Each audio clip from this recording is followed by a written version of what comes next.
नमस्कार.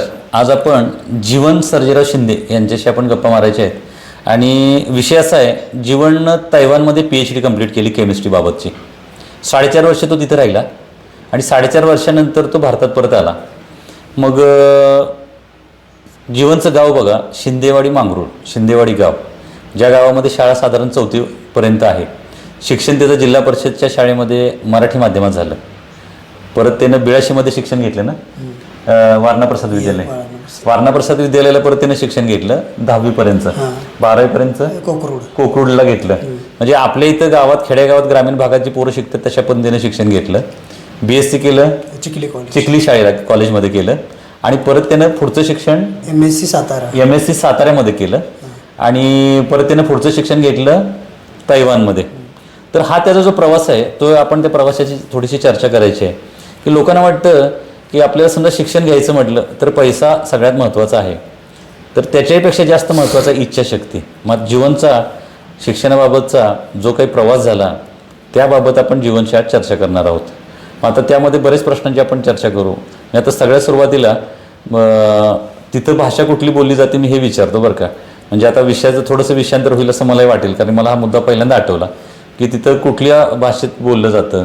कुठल्या भाषेत तिथं बोललं जातं? तिथं साधारणतः चायनीज भाषा बोलली जाते. म्हणजे कोणतंही शिक्षण असेल किंवा भाजी मार्केटमध्ये गेला किंवा कोणतेही तुम्हाला देवाणघेवाण करायचे तर त्यासाठी चायनीज भाषा ही वापरली जाते. मग त्यांची ती मेन भाषा आहे. आणि इंग्लिश, चायनीज देशामध्ये चायनीज भाषा बोलली जाते, मेन भाषा. आणि सेकंडरी जी लँग्वेज असते, जसं आपल्या इथं मराठी आहे, नंतर हिंदी, नंतर इंग्लिश, पण आपण महाराष्ट्रामध्ये असतो तेव्हा आपण मराठीच बोलतो. तसं चायनामध्ये चायनीज बोललं जातं आणि जी सेकंडरी लँग्वेज आहे ती इंग्लिश लँग्वेज आहे. म्हणजे मेन लँग्वेज चायनीज, जे काय शिक्षण असतं ते सगळं चायनीजमध्ये असतं आणि जी सेकंडरी लँग्वेज आहे ती इंग्लिश आहे. ते पण ज्यांना परदेशामध्ये जायचं आहे, दुसऱ्या देशामध्ये जाऊन शिक्षण घ्यायचं आहे किंवा जॉब करायचा आहे, बिझनेस करायचा आहे, तर त्यांच्यासाठी ती लँग्वेज, तो एक सब्जेक्ट आहे तिथं, इंग्लिश सब्जेक्ट. त्यांनी मला प्रेफर केलं. शिक्षकांचं आयुष्यात महत्त्व किती महत्त्वाचं? आई वडील शिक्षक हे खूप महत्त्वाचे, मार्गदर्शक खूप महत्त्वाचे आहे. त्यांनी जे सांगितलं मग तेच मी ऐकलं. मग ते ऐकल्यानंतर मग त्यासाठी मला इंटरव्ह्यू द्यायचे होते. मग पुण्यामध्ये वगैरे दिले, पण पुण्यामध्ये मला ॲनालिटिकल डिपार्टमेंटला जॉब मिळाला. पण मला जायचं होतं R&D डिपार्टमेंटला. मग त्यासाठी R&Dचं लॉंग फॉर्म काय? Research and development. जे सुरुवातीला जे मेन असतो, म्हणजे कोणताही ड्रग बनवला जातो, तो ड्रगला पण मराठीत काय म्हणजे एखादं औषध असतं, आता एखादं मेडिसिन आहे, एखादं औषध आहे, ते बनवण्यासाठी त्याच्यात एक केमिकल फॉर्म्युला असतो. कळालं का? जसं पॅरासिटामॉल ही गोळी आहे, पण पॅरासिटामॉल हे तुम्ही का म्हणता तर पॅरासिटामॉलचा एक स्ट्रक्चर आहे, केमिकल स्ट्रक्चर असं रासायनिक जे असतं ना, रसायनाचं एक रचना आहे त्याची, त्यांच्या कणांची अणुरेणू असतं ना त्याची. तर ते ॲटम एकामेकाला जोडून असतात आणि त्याचं एक स्ट्रक्चर असतं. मग ते आम्ही बघतो, त्याचा अभ्यास करतो, ते ठरवतो हे बनवायचं. मग ते बनवण्यासाठी R&D डिपार्टमेंट असतं की त्याच्यामध्ये की विचार करून केला जातो की आपल्याला हा ड्रग बनवायचा आहे. मग याच्या स्टेप कुठले आहेत, याच्यात वेगवेगळे कोणते केमिकल आपण वापरली पाहिजेत, तरच तो बनला जाईल. मग ते R&D डिपार्टमेंटमध्ये हे काम चालतं. मग तो मला जॉब मिळवायचा होता, तर त्यासाठी माझे प्रयत्न चालू होते. मग त्यासाठी मला एका फ्रेंडनं रिकमेंड केलं की असा एक इंटरव्ह्यू आहे अंकलेश्वरला, गुजरातमध्ये.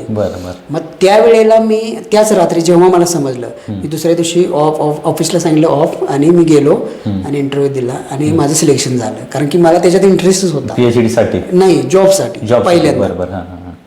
तो मी जॉब म्हणजे करायचं ठरवलंच होतं आणि तो मिळवायचा आहे. मग त्यासाठी मी पूर्ण इंटरव्ह्यूची तयारी केली होती आणि तो सिलेक्शनही झालं सुदैवानं. आणि मी 12 सप्टेंबर 2014 मी पिरॅमल, एक कंपनी आहे अहमदाबादमध्ये, पिरॅमल खूप मोठा ग्रुप आहे, तर त्यांची एक R&Dची कंपनी आहे, ती आहे अहमदाबादला. मग ते अहमदाबादला मी तिकडे गेलो. मग माझं जॉईनिंग झालं आणि मी सुरुवात केली रिसर्च, म्हणजे कळायला. मग सुरुवातीला नवीन असली कोणतीही उत्सुकता असते. मग ते मी काम करत गेलो 6 महिने झाले. 6 महिन्यानंतर एक जयमीन शाह म्हणून PhD झालेले एक होते माझे कलिग. तर त्यांनी आयसर भोपाळ ही एक इन्स्टिट्यूट आहे इंडियाचं, गव्हर्नमेंटचं, तर तिथून त्यांनी PhD केली होती. मग ते माझ्या शेजारी काम करायचे, मी इथे काम करायचो. मग आम्ही कलिग, आमची हळूहळू फ्रेंडशिप झाली. 2-3 महिने गेले, मग ती PhD झाली होती. मग मला एक माझा जॉब काय होता की नवीन केमिकल मिक्स करून एक नवीन कंपाऊंड बनवायचे, म्हणजे एखादं नवीन रसायन तयार करायचं लॅबमध्ये.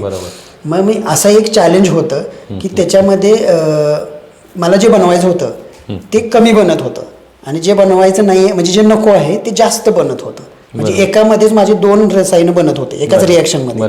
मग ते जे आपल्याला हवं आहे ते कमी बनत होतं आणि जे नको हवं आहे ते जास्त बनत होतं. बरोबर. मग ती रिॲक्शन जी होती तर त्याच्यामध्ये मी ती म्हणजे विचार काय केला की 50 डिग्रीला ती रिॲक्शन करत होतो. म्हणजे 50 या तापमानाला ती रिॲक्शन करत होतो. तर त्यामुळे मला असं वाटलं माझ्या मनाला कदाचित त्यामुळे तो जास्त बनत असेल म्हणजे नको असलेला. मग मी काय केलं तीच रिॲक्शन बर्फ लावला आणि ते टेम्परेचर 0च्या खाली घेऊन गेलो. बरोबर की नाही. ते तापमान 0च्या खाली गेलं बर्फ लावल्यामुळे. थोडं मीठ टाकलं की टेम्परेचर डाऊन होतं. ती रिॲक्शन पूर्ण झाली आणि त्याच्यात आम्हाला जो हवा होता तो प्रोडक्ट जास्त बनला. समजलं ना मी काय बोललो ते. म्हणजे असे 2 प्रोडक्ट जे मला हवे होते ते जे हवे होते ते जास्त बनला आणि सुरुवातीला जे करत होते त्यावेळी तो कमी बनत होता. मग हे कोणी बघितलं? रिसर्च केलेल्या व्यक्तीनं बघितलं ज्यांनी PhD केली. लक्षात आलं की ह्या पोरामध्ये काही गुणवत्ता आहे आणि ती गुणवत्ता हेरून त्याने मार्गदर्शन. मग त्या दिवशी तो माझ्या जवळ आला आणि तो एवढाच बोलला जीवन भाई आपको PhD करना चाहिए. आणि तिथून माझ्या आयुष्याला दुसरा मार्ग तयार झाला. सातारामध्ये सांगितलं गेलं तू R&Dत जा. BSc मध्ये होतो तेव्हा सांगितलं गेलं MSc कर. 12वीला होतो तेव्हा सांगितलं गेलं BSc कर. म्हणजे कोणी तर मला सांगितलं शिक्षकांनी सांगितलं. मग ते एक त्यांच्या मार्गदर्शनानुसार पुढे आयुष्याचा प्रवास चालू झाला. मी ऐकत गेलो कारण की मी असा ट्रस्ट केला शिक्षकांवर. एक महत्वाचं बरं का मला आता ह्या 4 वाक्यांमध्ये मी एक गोष्ट सांगेन की विद्यार्थ्यानं शिक्षकाचं काय ऐकावं हा एक खरोखर म्हणजे जीवनच्या बोलण्यातनं स्पष्ट झालेला इथं मुद्दा आहे. नेहमीच्या प्रत्येक ठिकाणचं नाही पण जीवनच्या आयुष्याला कलाटणी त्याच्या शिक्षकांनी देत गेले आणि शिक्षकांनी देत गेलं. जीवन ऐकत होता, खेड्यातला होता आणि त्याच्यामुळे तो प्रत्येकाला आदर करत होता, प्रत्येकाच्या विचाराचं कदर करत होता आणि त्याच्यामुळे त्याचा हा प्रवास तिथपर्यंत चालू झाला. ठीक आहे. अशा पद्धतीनं PhDचा विचार मनात आला गुजरातमध्ये आला. मग त्यानंतर आता PhDचा आपण खेड्यातून तरुणाई उत्सुकता त्या रात्री झोपच लागली नाही. PhD करायची आहे पण आता करायची कशी.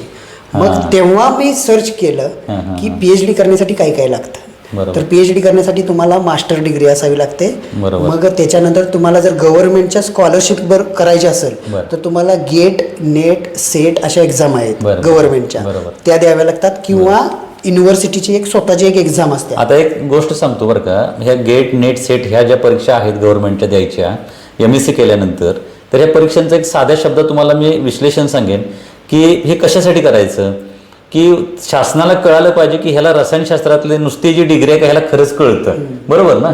यासाठी त्या परीक्षा आहेत आणि त्या परीक्षाचा प्रवास परत जीवन चालू केला. मग त्याच्यानंतर मग मी त्या रात्री मला झोप लागली नाही. मग मी माझ्या सरांना ज्यांनी मला सांगितलं की तू R&D मध्ये जा त्यांना मी कॉल केला की सर असं असं मला PhD करायचं आहे तर मला पुढे काय करायला पाहिजे ते सांगा. मग त्यांनी त्यांचे फ्रेंड जे PhD करत होते IIT इंदोरमध्ये इंडियन इन्स्टिट्यूट ऑफ टेक्नॉलॉजी हे इंदोरमध्ये एक इन्स्टिट्यूट आहे गव्हर्नमेंटचं. तर तिथं त्यांचे फ्रेंड करत होते PhD. मग ह्यांनी कॉल केला अरे माझा असा असा स्टुडंट आहे मग तू काय हेल्प करतो का बघ त्याची इच्छा आहे PhD करायची. तर त्यांनी काय सांगितलं की त्याच्याकडे गेट सेट म्हणजे कमीत कमी नेट किंवा गेट एक्झाम असणं खूप गरजेचं आहे का. पण त्यावेळी मी जॉबला लागलो होतो आणि माझा PhD उद्देशच नव्हता. पण त्यांनी मला उद्देश तो बनवला म्हणजे त्यांनी एक प्रोत्साहन दिलं मला दिशा दिली. तेव्हा मी म्हटलं मी MSc करू शकतो PhD पण करू शकतो असं माझ्या मनामध्ये आल्यामुळे मी तो मार्ग पकडला. आणि तेव्हा मी IIT इंदोरचे जे प्रोफेसर होते डॉक्टर रजनीश मिश्रा तर त्यांना मी इंटरव्ह्यू दिला. मग त्यांनी सांगितलं की तुम्ही जॉईन करा. मग त्यांनी जॉईन करा म्हटल्यानंतर मग मी जॉईन केलं तिथं. मग तिथं 2.5 वर्ष मी रिसर्च केला. माझे स्वतःचे एक 3 ते 4 पब्लिकेशन आले. मग त्या पब्लिकेशन प्लस मला बाहेरच्या देशात PhDला जायचं आहे कारण की जेव्हा मी तिथं गेलो IIT मध्ये तेव्हा मला समजलं मला इंडियात PhD करायलाच नाही पाहिजे मला तर बाहेर जायला पाहिजे. म्हणजे IIT मध्ये जाऊन कुठली परीक्षा पास झाला नाही रिसर्च केला. आणि तो रिसर्च करताना जेव्हा आपण त्यांचे रिसर्च संशोधन वाचतो का नाही तेव्हा कळतं की बाहेरच्या देशात मोठे मोठे शास्त्रज्ञ आहेत. तिथली शिक्षण पद्धती वेगळी आहे शास्त्रज्ञ आहेत. म्हणजे आपण इंडियामध्ये राहतोय हे बाहेरच्या देशात सुद्धा काम चालतंय. मग इथे करतोय ते मी बाहेरच्या देशात सुद्धा मी करू शकतो असं मला वाटलं मनाला. आणि तिथून मी सुरुवात केली. मग बाहेरच्या देशात जायचं तर काय करायचं, मग त्याचं माझं पहिली स्टेप, बाहेरच्या देशात जायचं आहे तर तुम्हाला इंग्लिश हे आलंच पाहिजे, पहिली पण. मग तेव्हा मी IELTS जी इंटरनॅशनल इंग्लिश लँग्वेज सिस्टम जी आहे त्याची एक्झामची प्रिपरेशन केलं. त्याची परीक्षा माझी त्याचं मी क्लासेस लावले होते दिल्लीला, ते 2 महिन्यासाठी क्लासेस केले आणि नंतर मी इंदोरमध्ये एक्झाम दिली आणि त्याचा जो स्कोर होता तो आला माझा. त्या आल्यानंतर हे रिसर्च पेपर जे माझे 3 पेपर होते संशोधनाचे ते प्लस इंग्लिशची एक्झाम, ह्या दोन्हीमुळं मला परदेशात जाण्याची संधी मिळाली. मग म्हणजे इंडियामध्ये मला कळालं की मी ही गोष्ट करू शकतो, मला ह्या गोष्टी असणं खूप गरजेचं आहे. आणि ही स्कॉलरशिप म्हणजे तेव्हा मी अप्लाय केलं. अप्लाय केल्यानंतर तिकडचा जो प्रोफेसर होते त्यांचा रिप्लाय आला. मग त्यांना मी विचारलं की लिव्हिंग कॉस्ट, माझी ट्युशन फी, हॉस्टेल फी किती असणार आहे. तर ते म्हणले की मी कव्हर करेन, मी माझ्या स्वतःची जी फंडिंग आहे रिसर्च फंडिंग त्यातून मी तुझे सगळे हॉस्टेल फी, ट्युशन फी सगळं देईन. ती फी सगळी त्या शिक्षकांनी भरली. शिक्षण म्हणजे गव्हर्नमेंटचे फंडिंग असतात, प्रोजेक्टचे फंडिंग. त्या शिक्षकांना तुझी गुणवत्ता लक्षात ठेवण्यासाठी तुझ्यासाठी म्हणजे मला त्याच्यात एक नागरिक आपल्याला असा शास्त्रज्ञ बनवायचा आहे. मिळतं. अरे वा, अरे वा. मग त्यांनी मला ते सांगितलं की तुम्ही असं जॉईन करा. मग तिथून पुढे मला कळालं की पासपोर्ट काढावा लागतो. पासपोर्ट सुद्धा माहित नव्हतं. परदेशात जाण्यासाठी पासपोर्ट म्हणजे पासपोर्ट इंग्लिशमध्ये. तो पासपोर्ट मला काढायचा होता. मग तो पासपोर्ट काढला. त्याच्यानंतर मग व्हिसा असतो की तिथे राहण्याची परमिशन असते, त्याच्यासाठी अप्लाय करायचं असतं. मग दिल्ली, मुंबई जाऊन माझ्या युनिव्हर्सिटीत जाऊन, शिवाजी युनिव्हर्सिटीमधून माझी डिग्री झाली ना MSc, तिथून जाऊन ते डॉक्युमेंट क्लिअर केले सगळे. आणि मग ते माझं पूर्ण एका एजंटचे दिलं ना त्यांना की ते सगळे साईन शिक्के घेऊन देतात. बरोबर. म्हणजे अशा पद्धतीने आपला प्रवास झाला, पासपोर्ट निघाला, आपण गेलो तिकडं आणि तिकडचे जे आर्थिक जी व्यवस्था आहे ती गव्हर्नमेंटच्या माध्यमातून झाली, स्वतःची गुणवत्ता आहे म्हणून. पण याच्यावेळी कधी प्रश्न पडला होता का माझ्या आर्थिक, आता तू शिक्षण तुझं सगळं जे पूर्ण झालं तेवढ्या सगळ्या पूर्ण प्रवासामध्ये असं कधी वाटलं होतं का की माझ्या आर्थिक परिस्थितीने माझं शिक्षण पूर्ण होणारच नाही, असं कधी वाटलं होतं? असं मला कधीच वाटलं नाही. मला कधी असं म्हणजे भीती, म्हणजे एखादी गोष्ट मी ठरवली की जसं की मला जायचं आहे, बरोबर, तिकीट नसलं तरी मला जायचं आहे हे डोक्यात ठेवलं की मग ते मार्ग आपोआपच दिसतात. हे मला एक कळालं. म्हणजे जसं मी आता बरोबर सांगतो बरं का की सगळ्या विद्यार्थ्यांना की मला एखादी गोष्ट करायची म्हटलं आपण म्हणतो त्याला फी जास्त आहे, काय जास्त आहे, तर असा विषय फार कमी आहे. एक तुमच्यासमोर एक उदाहरण आहे की जर तुम्हाला शिक्षण घ्यायचं असलं तर तुम्हाला ह्या गोष्टीचा अडथळा काहीच येत नाही पुढं. त्या आर्थिक परिस्थिती तुम्हाला उभं राहणार आहेत, कुठेतरी आर्थिक व्यवस्थेने आर्थिक तजवीज झाली, सोय झाली, तर इच्छाशक्ती सगळ्यात महत्वाची आहे. सगळ्यात महत्वाची, बरोबर, सगळ्यात महत्वाची इच्छाशक्ती. हार नाही मानली पाहिजे, हार नाही मानली पाहिजे. किती मी करोना तिथं गेलो 2019ला माझा प्रवास सुरू झाला. पहिले जे आता कसं आहे, फायदा कोणत्या गोष्टीचा कुठे फायदा होतो. मी MScला खूप अभ्यास केला होता, त्यामुळे मला चांगलं डिस्टिंक्शन मिळालं होतं. पण तिथली शिक्षण पद्धती वेगळी आहे. मग तिथं जेव्हा माझे जे सेमिस्टर, PhD मध्ये कसे असतात, पहिले 4 सेमिस्टर असतात, त्याच्यामध्ये तुम्हाला लेखी एक्झाम असते आणि पुढचे 4 जे सेमिस्टर असतात त्याच्यामध्ये तुम्हाला रिसर्च करायचा असतो. म्हणजे टोटल 4 वर्ष ते 4.5 वर्ष असं 5 वर्ष. मग ते तुमचा रिसर्च किती मोठा आहे ते जेव्हा असतं ते, पण प्रोफेसर ते फंडिंग देतात तुमच्या रिसर्च बघून, ते करतात हेल्प, नाही असं नाही. बरोबर. आता आपण ही जी सगळी चर्चा केली, ह्या चर्चेत एक गोष्ट लक्षात आली असेल बरं का, की जीवनच्या बोलण्यामध्ये, चर्चेमध्ये नकारात्मकता ही कुठंच येत नाही. त्याची सगळी गोष्ट काय की तुम्ही अभ्यास केला पाहिजे आपल्याला जाणवते. त्यामध्ये त्याने सरळ जरी असा थेट संदेश नसला दिला तरी अतिशय जबरदस्त माहिती मिळाली की त्याला तिकडे जायचं होतं, मार्ग दिसला, आणि या प्रत्येकानं गोष्टी केल्या पाहिजेत. तुझं आता विज्ञानाविषयी आवड तुला कधी निर्माण झाली? हे विज्ञानाविषयी आवड कधी हे शाळेमध्येच झाली. येता 8वीला शाळेला कुठं होता तर मांगरूळ गावाच्या शेजारी 2 किलोमीटर अंतरावर पश्चिमेला वारणा प्रसाद विद्यालय नावाची एक शाळा आहे. त्या शाळेमध्ये जीवन 8वी 9वी 10वी तिथे गेला. बरं, तुमचा गावापासून शिंदेवाडी ते बिळाशी प्रवास कसा होता? पायी जात होता. कुठल्या मार्गे जात होता तुम्ही? इथून चिंचेश्वर मंदिरा मार्गे तिकडे जात होता.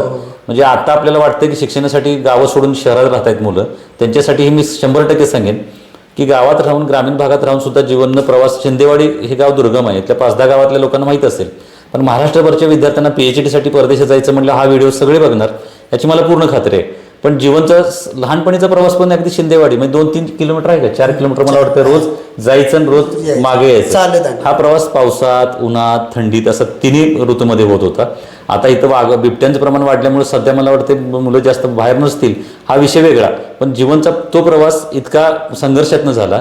आणि जे शिक्षक होते शाळेतले, त्या शिक्षकांच्या शिकवण्याच्या माध्यमातून त्याला विज्ञानाची आवड झाली आणि जीवन विज्ञानाच्या माध्यमातून आता सायंटिस्ट म्हणून आहे का जीवन? हां, आता सायंटिस्ट आहे, रिसर्च सायंटिस्ट म्हणून. Research scientist. एक लक्षात घ्या, एका युवकाची, एका तरुणाची प्रवास सुरू होतो एका डोंगरातल्या गावामध्ये, शिंदेवाडीमध्ये.